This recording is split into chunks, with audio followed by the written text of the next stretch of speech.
For approximately 12,000 years, the southeast portion of the United States has been occupied by humans.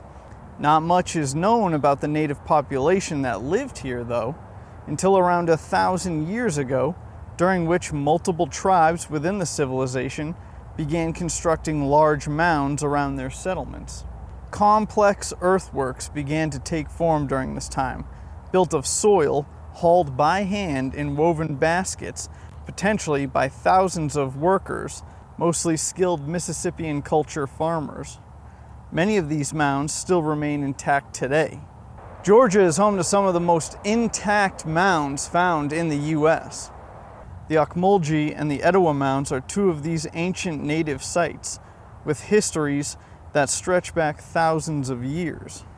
Built by native peoples long before Europeans arrived in North America, these mounds were used for a variety of purposes: political, cultural, and religious. They were for ceremonies and burials.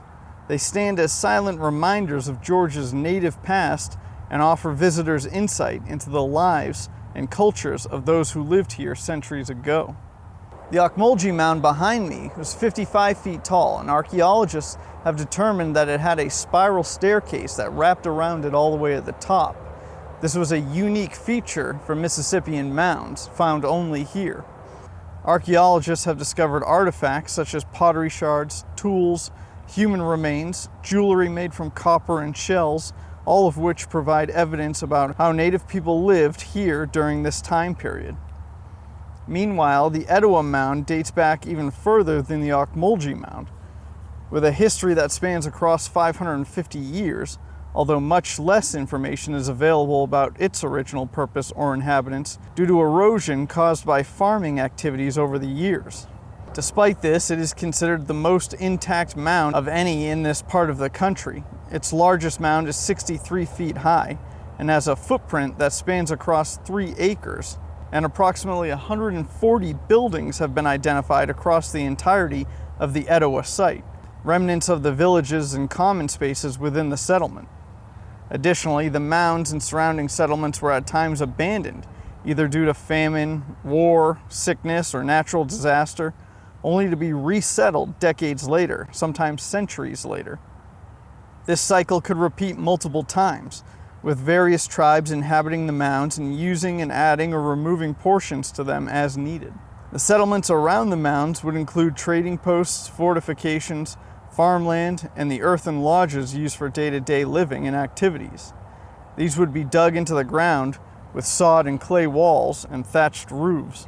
It is also known that many of these tribes were in many ways interconnected, trading with one another and establishing networks that helped them thrive and pass information.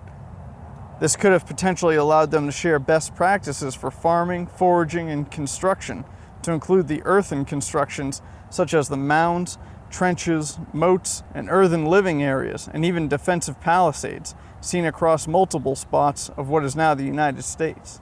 Those palisades and moats were necessary because that interconnectedness extended to conflict, which was common as tribes fought for supremacy of the natural resources of the area. It wasn't until 1540 that Spanish conquistadors, specifically the expedition of Hernando de Soto, began exploring the interior portions of the southeastern part of what would become the United States. That native tribes would come into contact with Europeans, who were bent on finding gold and other precious metals. The combination of sickness, violence, and exploitation led to a severe depopulating of the local tribes. Coincidentally, the pigs that the Europeans brought with them for fresh meat would escape, causing additional destruction to the local plant and animal life. The indigenous population would never recover. The Europeans saw native mounds as prime locations for settling due to their raised elevation and proximity to water sources. As such, many were destroyed or altered during this time period in order to make way for colonial settlements or agricultural activities such as farming.